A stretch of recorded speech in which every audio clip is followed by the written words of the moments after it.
I need shorter comments from you, otherwise I have to say, yep, we are moving on. So more snappy comments so we can get things going, because that's the way we can get questions in also. Otherwise we'll stop at question 1 and that will be failure to me. Agree? Yep. So please speak quicker, and then I don't take any more comments now. Those I have listed, yes, but not on this challenge, then we go on to the next one, otherwise we get stuck. So now next one was Noah, Yep. please. So very fast. So actually there are many things that can be done. Well, can I answer to different things after? Sure, whatever. But very fast. Yeah. Okay, I will do it. So different actions that can be done to improve the situation with farmers. Well, definitely at different levels, grassroots initiatives. You are there. You have your neighbors. You know the people in your area. So there are a lot of creative people, as Linda was saying, in the field, and a lot of people that have put together to improve the situation. And in the field, the people are working either beekeeper with farmers or with the commune. There are very interesting things that can be done at the commune, at the town hall, no, like with the local administration. Many interesting things that can be done to improve the environment and the way food is produced around you in your village or in your city. So I think there is a huge room of action and of improvement. Also, of course... No, about here is my definition on short. Sorry? About here is my definition on short, so we have to move on. So then Okay. sorry, I just answered on the pesticide issue. I mean, I think we need to stop this fear strategy that comes always from industry whenever we talk about this. So we will not produce anymore. This is not true. I mean, agriculture was always there even before there was this intensive agriculture put in place, and this will not be the case. And actually, it is well proved that we can produce with very fair yields when we work with nature, much more than when we work against nature. And it is best for the economy and for the pocket of the farmer. Thank you, Noah. And next is Lasse. Please keep short, Lasse. No long speeches now. Huh? I am 2 meters. Yeah, we will shorten you in the pause. Yeah, I am be short. Yeah. I think we have to involve the third part in this, and not only the farmers and beekeepers, the consumers. We have to ask them, which food do you want to have? And what are you prepared to pay for that? Because that's the important thing. Then we can change the whole system. Walter, please. Short enough? Very short. Excellent. Follow his example, please. Now you see how it's done, huh? I will try to beat that, and I'll try this with kind of short-range ping pong, because when you described your work in the European Parliament, in the Envy Commission, you mentioned emissions trading. And I've had conversations with the pesticide industry about this question of authorization of pesticides quite a bit. Right now we have a situation where pesticide authorization is binary. It's either not authorized or the industry can market the hell out of it. And this actually results in an overuse of authorized pesticides. And one way to deal with this, to look at how it's done with CO2, we could do an authorization of a limited quantity and then trade the rights to use it. And then the market will automatically allocate the pesticide to the point where it's needed the most. That would be, I think, a way to resolve this black and white question. And maybe if you think what you know from emissions trading is transferable to the question of emitting pesticides, I would love to have more conversation with you about that. Thank you. Okay, thank you, Walter. Now I have Jytte, and after that I would like to move on to the next topic. There will be plenty of time still for you, so we'll just change topic then. Jytte, please. Yeah, now I will try to obey you and be short. I think it's a good idea. I really think. I think the market-based system is opportunity to make sure it's on the. It will go to the things that's really important and limit it and phase it out. And I think the ETS is doing that and should be sharper when it regard to the CO2 emissions. So good idea. But then I also say we need to ban some of the most dangerous ones, of course. Thank you. Then the idea is to move on to the next topic, which is about apiculture and climate change. And here we were thinking like this, that what will happen if or when we get climate change? I recently read that a report saying that the bumblebees in southern Europe, they disappear. They are moving north. And then the guys checking the bumblebees in southern Europe, they went north because they had the idea, since they're moving north, okay, they're moving north also from the northern border, but they did not. They kind of keep tied together on the middle, I guess, because they didn't move north. They just disappear from the southern part. So what will happen then if we have this situation? We're all aware that we are dependent on the pollinators for what we eat. The figure 30% is often mentioned, that 30% of our food is dependent on pollinators. So it will be, so to speak, a blow to our stomach, to be a bit funny, if they would disappear or get very few. So what are your comments and thoughts about this? Lasse and then Walter and Julian. Lasse, please. Yes, we have a project going on now in the Swedish Beekeeping Association, and we have over 128 beekeepers that will make very sharp notes. It's what happens in the beehive, what is the temperature. We'll have a computer logs that measuring the temperature. We will do a lot of checks. It's in our booth down there.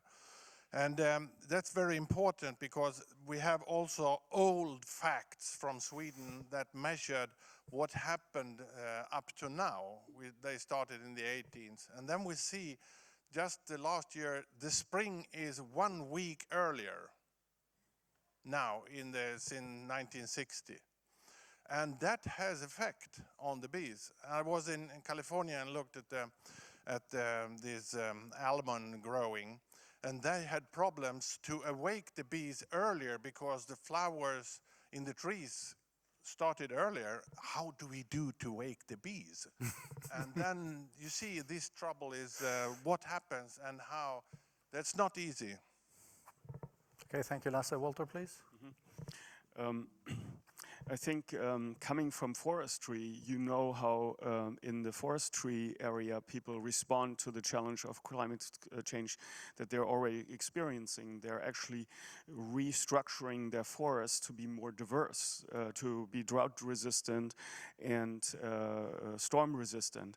And I think farming in uncertain climate conditions will also need more diversity. And again, here the goals of the beekeeping sector and the goals of the farmers should be aligned. Diversity is the answer to both questions. Mm-hmm. Thank you, Walter. Then it was Julian, please.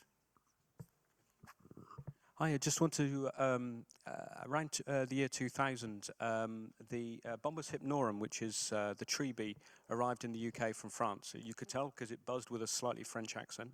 And what's really interesting is in that 15 years, so it had not been seen in the UK before that time, but in the 15, 16 years since, it's got as far north as Scotland.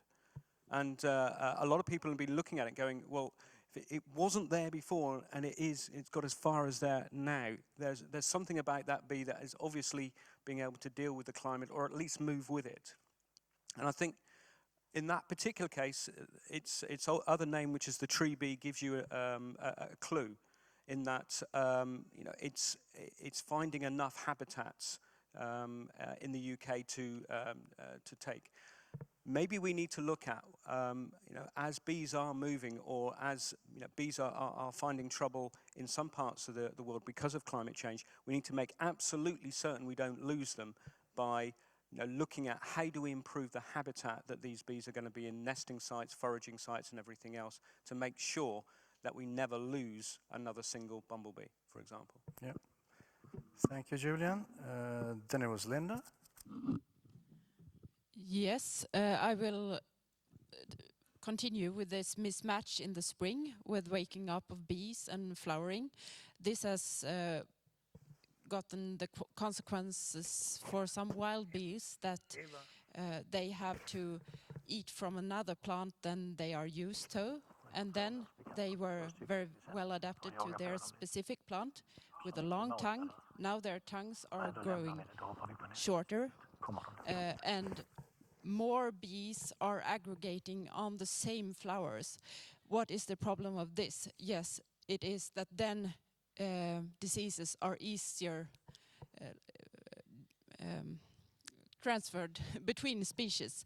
And this is really a problem that we should meet with your medicine, more diversity. Thank you, Linda. Jutta was next, please. Now I have Jutta, Etienne, and Noah, and then I draw a line here for this topic so we can change to the next one. I have some time for that one. Please, Jutta, go ahead.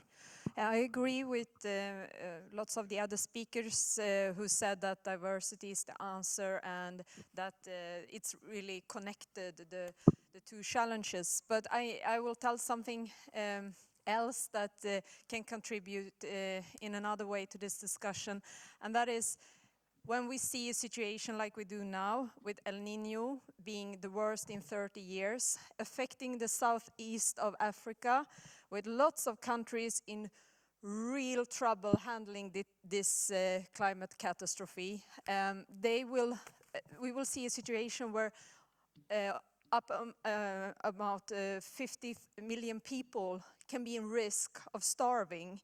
And this is happening now in this minute. And we see farmers being desperate to feed their family and try to survive. And I believe that when farmers also are in risk of a catastrophe like this or already hit by it, we will also see more desperate farming and in different parts of the world. And this discussion, who's so necessary, it will not be the answer to this acute situation that people are in front of. I need to save my children. So therefore, I believe we also have a challenge to really fight the climate change and also help with aid and provide the situation where it's already there. And that will also be a part of our common fight when it comes to the environmental protection. Thank you, Jutta. Etienne, please. Just it's good introduction, because I will tell you, for me, climate change is a very big challenge too. It's one important thing for the beekeeper. No, you don't realize, but I see that the change in the south France and the south of Europe is catastrophic too. The dryness kill the beekeeper, and so you have to see that in this part of the world it's more better, it's more sweet, if I can tell. But yes, it looks great. We produce more honey and this kind of things, but what I will say, climate change, it's very, very dangerous for everybody. And we have to do everything together to struggle against this climate change. And for the beekeeper, more especially, we must give to all the beekeeper all the tools, because you can't continue to manage your hives like before. Every year is different, and you have to be very ping pong. It's ping pong in this case, exactly this. So thank you. Thanks, Etienne. Noah, please. Yes, so this is a very pragmatic view from a veterinarian. It is true that with climate change, the bees will also be adapted to this, and you as beekeepers, we have to adapt to that. Climate change eventually. I mean, I come from Spain. There, for instance, the beekeepers struggle with drought, so they have to give, I say, not feeders, but everywhere. So they need to provide their bees with water. Sometimes they even have to they need to check if actually there is enough resources in the environment, because sometimes there may be flowers, but because there is no water, there is no nectar. So this is a problem, but it's also a problem from in this latitude from the Varroa point of view. If you have you could have more time of larvae period. This, of course, then you will have more chances for the varroa to be developed, and this is something that you need to manage. So you need to keep very, very attentive on that.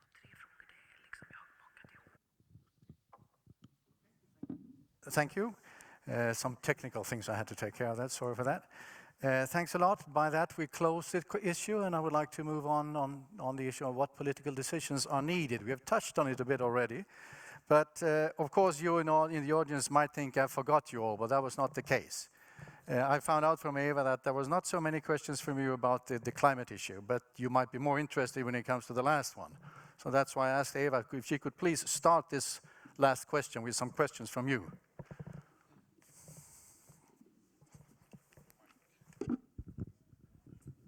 There you go. So there are lots of questions about overproduction of food and that we throw a lot of food away and that people are so disconnected from how the food is produced. So a question for you would be, what political decisions are needed to change this? Thank you. Who wants to start? Noah, please go ahead.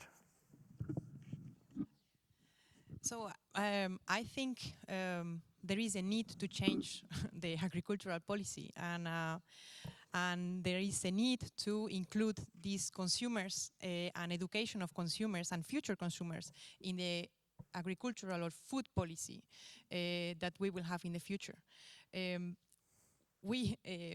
Let's say, like it is the agricultural policy that has brought us to this situation cannot continue in the same way it is. Otherwise, we will never change anything.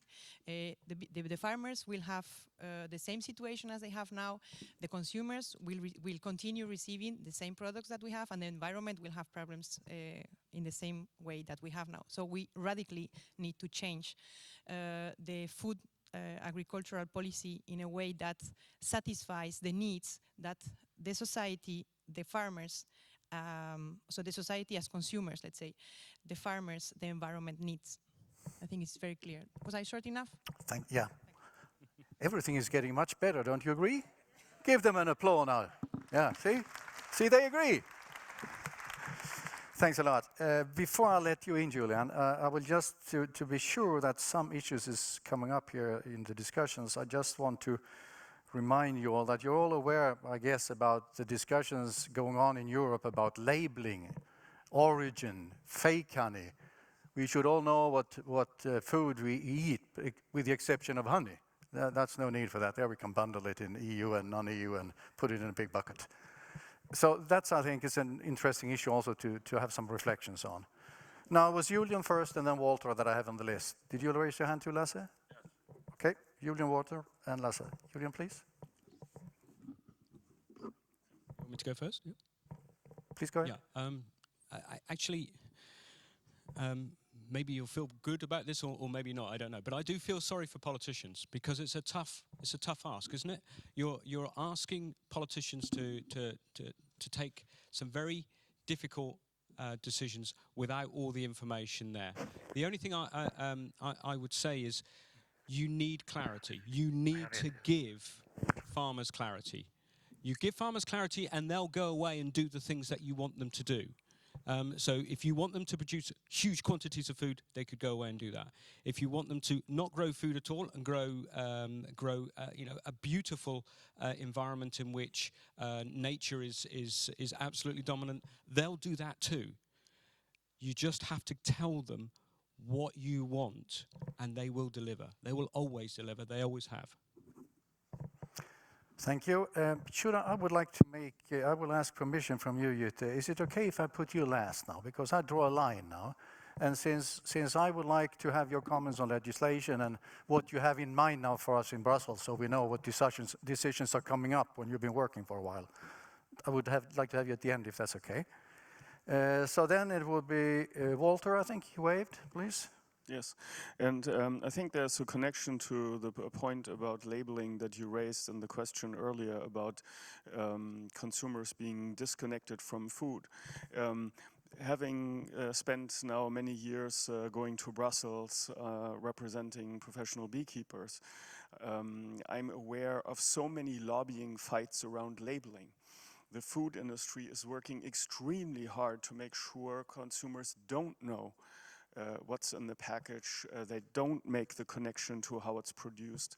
In other countries like the United States, you even have legislation criminalizing whistleblowers that are trying to show the consumers how the food is produced. And we can start in our beekeeping sector and finally make sure that the labeling of the origin of honey is done as well as in South Africa. I went to Brussels with a jar of honey from South Africa. In a supermarket in South Africa, you have every country listed that is the content of the honey, but we're not even at the African level with our honey labeling. Instead, we have this ridiculous honey from EU and non-EU countries. So right there, we can change and connect the consumer to the product again. Okay, thank you. Lasse? And I have to admit, now I got a signal from the floor telling me that you should play ping pong. That is, time is getting close now. Okay, but it's going to be a loop. I think we should speak of quality instead of quantity, because I know of my own experience, it's super possible to produce good food, but not that an enormous amount. I get less harvest in certain crops, but I have a good crops with others, for example, clay and grass, and that's good for the insects. I also, of the labeling here, I think it's interesting to see this honey is a quality from EU and the countries outside EU, but not the moon. Not Mars, no. So what do we do with the consumers? Because I don't know if everybody knows that here, but the Swedish authorities of food has created a special department of bad food, also cheating food. They have a lot of people working with cheating food. And that's interesting. Why do we do to have that? What have we done? So, and the last thing, very short. Look at the Swedish advertisement now about chemicals that you have in your body eating conventional food. And when you eat organic, you don't have it. And that's all same with the rest of the nature. The insects, the bees, the cows also. Okay. And the ducks. Thanks a lot. Then it was Etienne, and after that Linda, and then it's you, Jutta, to finalize this. Okay. Yes, it's true. We have to change our alimentation. This is clear. And we have to know what we are eating. This is clear too. And the direct circuit must be, yes, it's good. We are all the beekeeper yourself, direct selling, it's good. We have to do this. When you buy honey at, I think, €3 per kilo, it's not honey. This is sure. Everybody knows this. So stop. Change your consumption. This is evident. And so what can we do for the future? What are the political decisions important? I think we have, as I tell, we have to change deeply. Everybody is concerned. Education, all the farming system, everything must change. But we have to see where we will go. It's very important. And it's together that we will do this. And in doing this, we will change the climate. We can change all these elements, but it's a willingness. We have to go to see where we will go, and we go together. We will go together. Thanks a lot, Etienne. Linda? Okay, I will tell you, I'm not afraid of being without food because of organic farming. Here in Sweden, in Northern Europe, we don't starve. We have food. I could buy also rapeseed oil locally produced still, although we had this ban of the 3 worst neonicotinoids.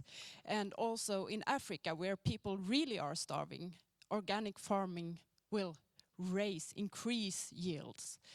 Here we get a little less, but it's no problem. We can solve that. And I say the local farmers here, they solved this ban. You can still buy rapeseed oil from Skåne.